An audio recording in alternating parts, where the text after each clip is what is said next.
pretty good. You know what I'm saying? Got my shades on. I've been in my zone on my channel lately. I'm 3 months into it. I'm fairly new. I feel more confident about talking now. So I'm not as hesitant as I was, and I'm more motivated, I guess you can say, to express myself in hopes to inspire people to think about stuff differently or do things differently to help themselves and help our community prosper and change from the direction that we are going, which is not very good. So what's your inspiration? Before I ask you the question I want to ask you, what's your inspiration to want to do this, to want to help everybody, to want to help the young brothers and sisters, and possibly brothers and sisters that's me and your age, you know, that's going through situations and, you know, going through things and they can't make sense of it? Okay, my past, I had been abandoned, and I was in children's foster homes, group home, on my own, struggled a very long time as a single woman, and had a lot of issues with health because of all the stress and misdiagnosis and treatment and all that, and became homeless at one point and two times in my life, to where I didn't have no control, didn't have no family, didn't have no clue, didn't have no resources, and had to figure out, by the grace of God and my will and my conviction, to figure stuff out. But it was not easy. And I realized that a lot of people are strong and as articulate as me and as forceful as me. When I'm fearful or worried, I move with a particular type of passion and vigor, like a panther or something. And I know that there's a lot of other people do the opposite of me. They freeze. They become paralyzed. And they don't know what to do. And they're voiceless. And I feel like I want to help people on my platform who are voiceless, who have been traumatized, to somehow feel like they can maybe have hope to get up out of that, to strive or think to get out of that, and not feel like that's all they got. Because that. Now, this is a first interview, or I think one of the first interviews. I might have been on one other channel, Uncle Shug, or maybe right after this Uncle Shug channel. But I'm reintroducing myself because my last channel, which had over 500 videos, was terminated by YouTube because I talked about a transgendered liar claiming to represent women. And I went on not a rant, but I really gave a good video about how much of a misrepresentation that transgendered would be for a real woman. We didn't ask for advocacy. I advocate for myself and my own people by the grace of God, the community that we're a part of. That person's a part of the community, but a transgender represents a transgender situation who has had surgeries to become a transgendered woman. But that person could never, ever, in my mind, represent me. I represent me. So I'm going back to the beginning. This was back 4 years ago that I did this interview, a one-on-one, and I want you guys to see what advocacy is about and why I think it's more imperative that we take reign over our own advocacy and represent our own womanhood as a woman, and that a transgender woman can never represent me. I represent me. So let's go. That's not the truth. They've been lied to. They've deluded themselves. And it's only because of the fear, and it's only because of them not sorting out their past and reconstructing their mind that they have disallowed their ability to change. And I want to inspire the hopeless and advocate for children and people that have health issues to break out of the cycle of not speaking and now find a voice to speak. And I really feel in my heart of all hearts that we only have ourselves to blame if we do not stand up and represent ourselves.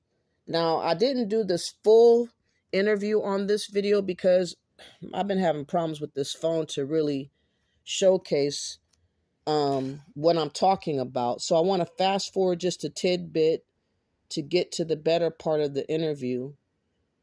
But I'm giving you what you need to hear from my past interview so that you can get a reintroduction to me. So let's go. For everybody that's just tuning in now, tell them your YouTube again. My YouTube is 4BLACKRIGHTEOUSFOLKS Home. My name is Shauna. And like Shout I said, Shauna. And so I songwrite and stuff like that, and you know, to help vent as well.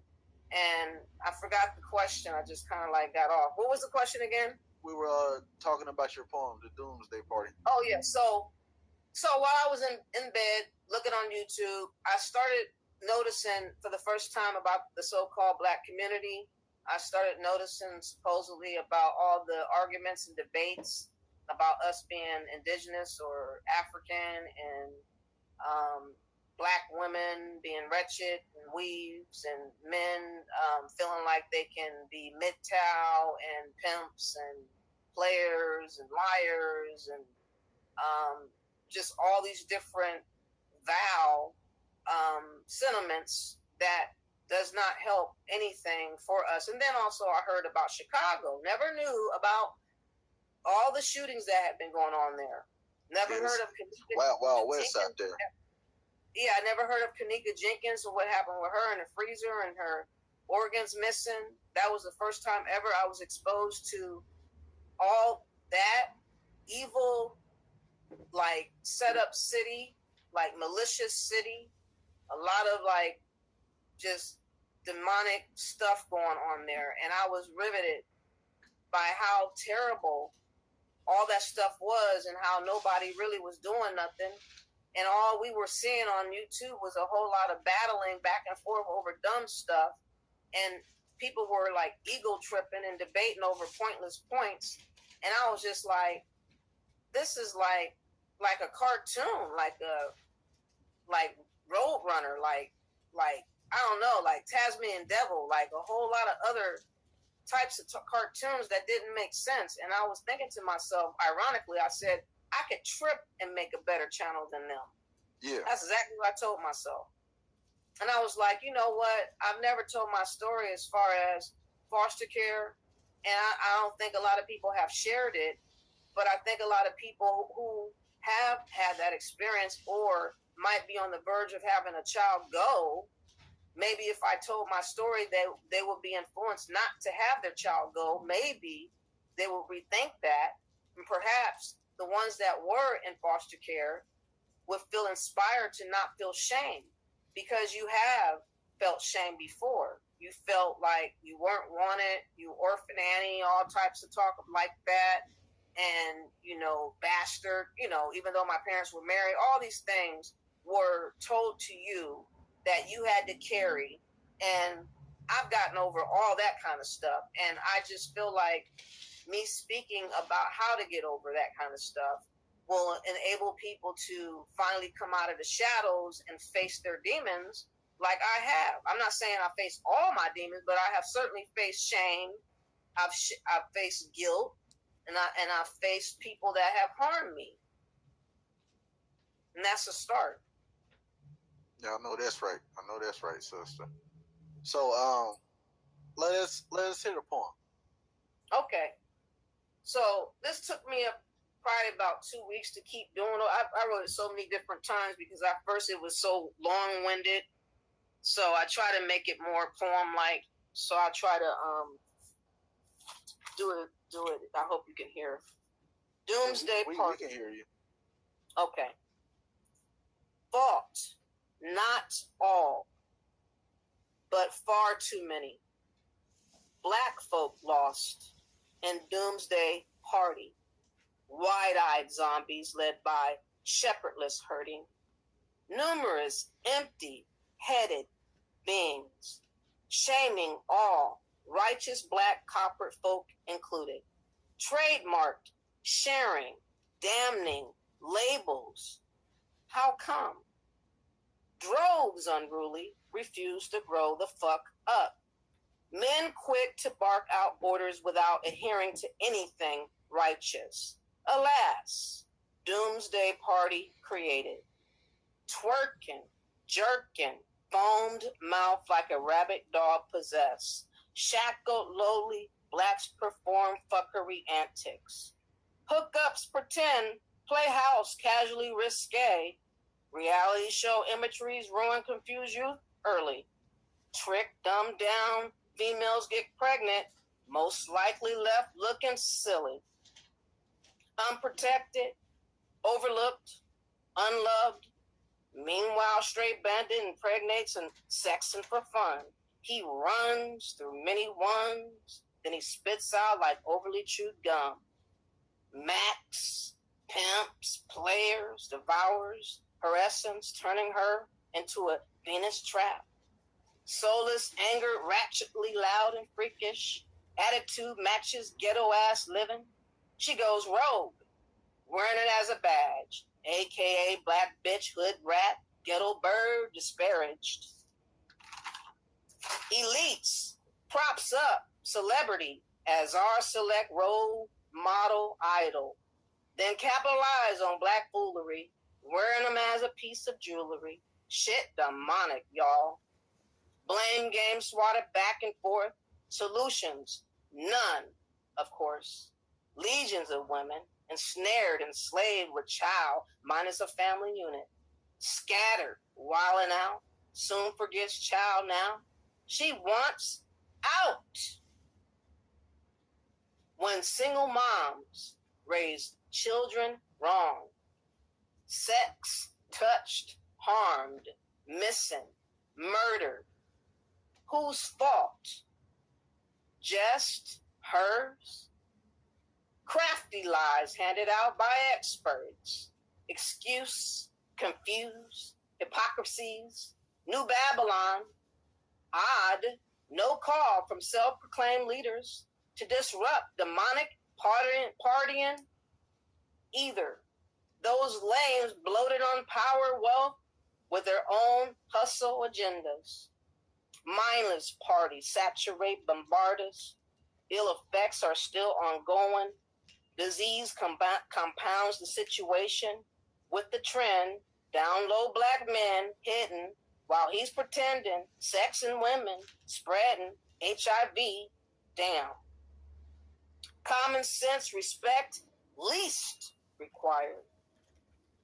Lost minds equals barren of wisdom. We got crimes galore. Murdering our own like playing tic-tac-toe. No one represents us anymore. The extended vacation leaders babbles the same old fucking song all year long. End time shows outrageous, widespread, wicked perversions. Swamp monsters hovering, preying over everyone. Yet, they still use tattered, dusted speeches. For what? Obsession of money and the bling bling, like a child staring at a lit tree, dumbly dazed, glorifying evil doings, rap songs blasted with hypnotic sounds and beats supposed to make our demise better, really? Many getting jiggy with it. Jaded personas leveling the community, we exalt these beasts. Mocked by the entire world as lowlifes.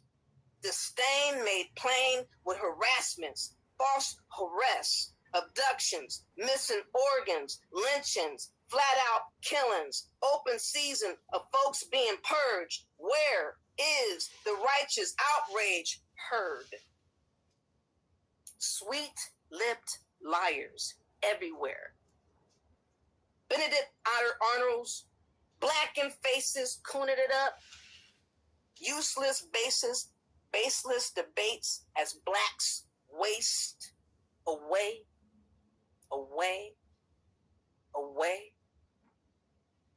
Missing is black marriages, hijacked by reckless dating practices, lies renamed traditions, cultural experiences, trends, movements, wicked. Arise, Lazarus, get up, zonked out, lost sheep. Look around, scapegoated by evil ones who wants us done. Righteous, aligned with like-minded, weed out demented demons, speak truth, unapologetic, reform, return to cleanliness, community unity, take a stand and change. If not, you chose white supremacy, idolatry. Please stop doomsday party. Please stop. Please stop. Please stop. There you go. That was a deep ass poem. To everybody that just tuning in, this is Shauna from 4 Black Righteous Folks Home. Shout out to her. She just got done reading her poem Doomsday Party. And yo, that was strong as hell. Damn, that was powerful. Let me fast forward a little bit more. Oh, hold on. Let me see. Okay. So tell me your thoughts on Africa and far as not all our people or our people coming from Africa and the state of us in America. I think that our focus should stay in America and not concern ourselves with Africa, because that is not our fight.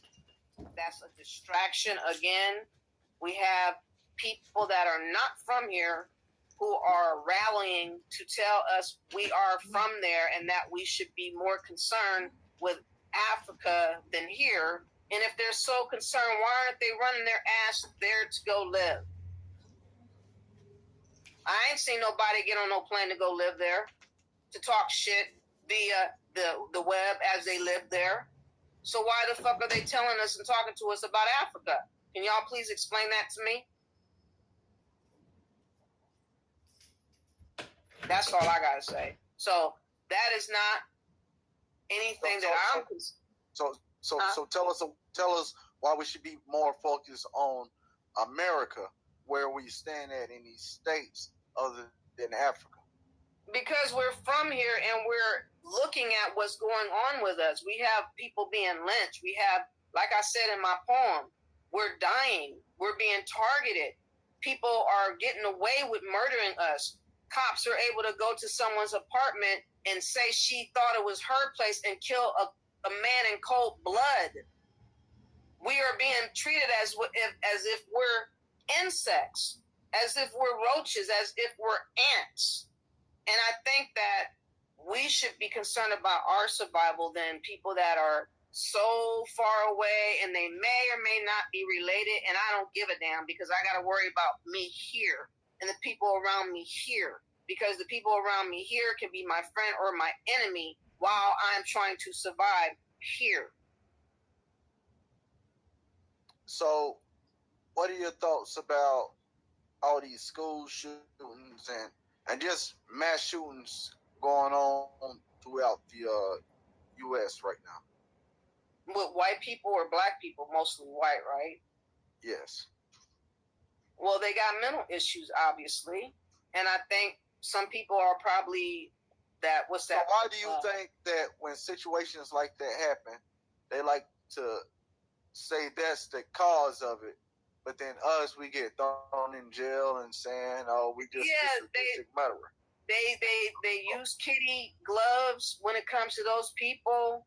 They try to make up some nice little phrase for them, and all that is white supremacy. All of that is programming us or inciting us or attempting to incite us, but for some strange reason, it really does.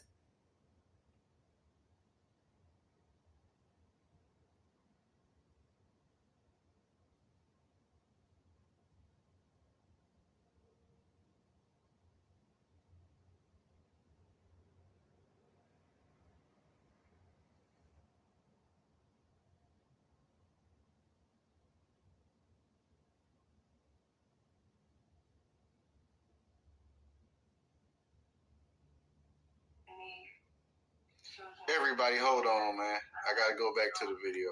Somehow, the sister got jumped off. Hold on, man. I gotta go back to the video. Shout out to Jerry. I see you, bro. You coming in, bro. You coming in after the interview. Anybody that wants to join in,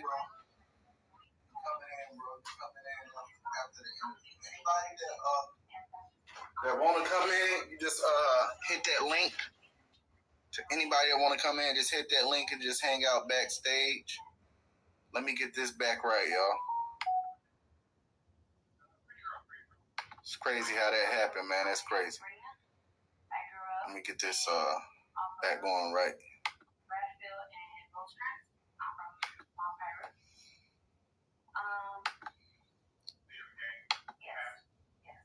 Diet deck the gun. He like, man, what's going on?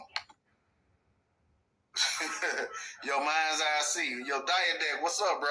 I want you to come up on here. You and Leonard, man. Everybody come on, man. Y'all hang out backstage, man.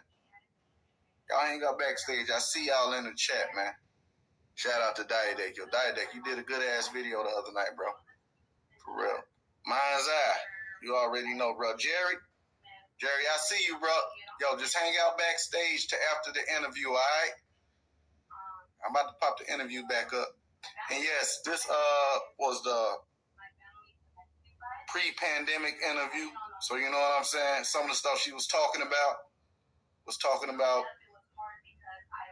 like post 2019, somewhere around there, 2018, you feel me? So cause you see she was building on the Kaninka Jinx and shit and all that. And this is I wouldn't say when that indigenous movement started, but this is when it started to get heavy on YouTube, you know. But this not here nor there. Let me get this back up so we can finish, man. All right. Let me see here.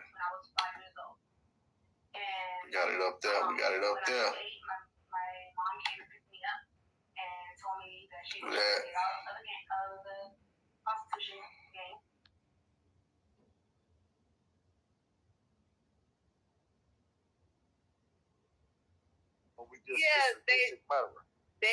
They use kitty gloves when it comes to those people.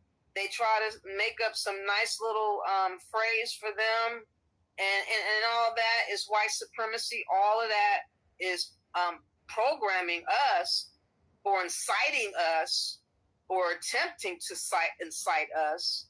But for some strange reason, it really does not, because we know it's very disrespectful to hear that cop that didn't go to jail for killing that guy in cold blood and all these other people that do all these crimes, like at high schools and stuff, and they never get murdered. They get captured and go to jail and live to see another day. And then you have a black man running away and getting shot in his back, or you have a kid that's getting targeted by a Mexican dude for having a hood on, and this shot in cold blood talking about he was a threat and you got the fucking gun in your fucking hand. So all these excuses are used conveniently, and anything is flying in regards to harming us. So that's why I'm saying the Africans that are here should be acting like they give a damn about what's going on with us. But as far as I can tell, I haven't seen African people act like they give a damn about what's going on with us here. The only thing I saw Sinetta talk about was what happened at the nail salon when those two people got beat with the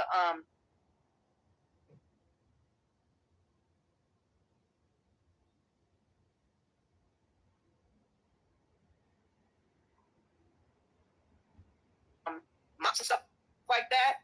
Yeah. Other than that, I really didn't hear him say anything that's been going on with what's going on in the community. They only talk about this debate about Africa. And it's nothing but a distraction. It's nothing but a waste of time. It doesn't make a damn difference whether I call myself blue and you call yourself red. What difference would it make? When you got black skin, when they see your black ass, they're going to target that black ass or head. So what is it going to resolve to call yourself indigenous or black? I really don't care. All I'm saying is I'm team indigenous. You can be team Africa, and we can be on the same side. We're playing all-star in this motherfucker, but we got to survive while we're here from what is going on against all of us. But I ain't seen Africans act like they're on our team. Have you? Or am I tripping? No, I haven't. Now, I'm not going to lie. Africans, their mentality, because I interact with some of them throughout my day, and this one guy told me he was like, they look at us like we've been blessed with all these opportunities to be an American, and we don't do nothing with the opportunities. All they see is just all this negative stuff and our music that we make, which is rap, hip hop, sing, and the provocative ways our women dress and dance, R&B, twerking and stuff like that, and then our influence on social media we give to other African Americans or melanated people or copper colored people, ebony people that's in America. They influence them, and then it spreads like a program, and it's like how they say, like, you put one roach in the house and it just spreads everywhere, and next thing you know, the whole damn house got roaches. They say it spreads like that. So what's your thoughts on that?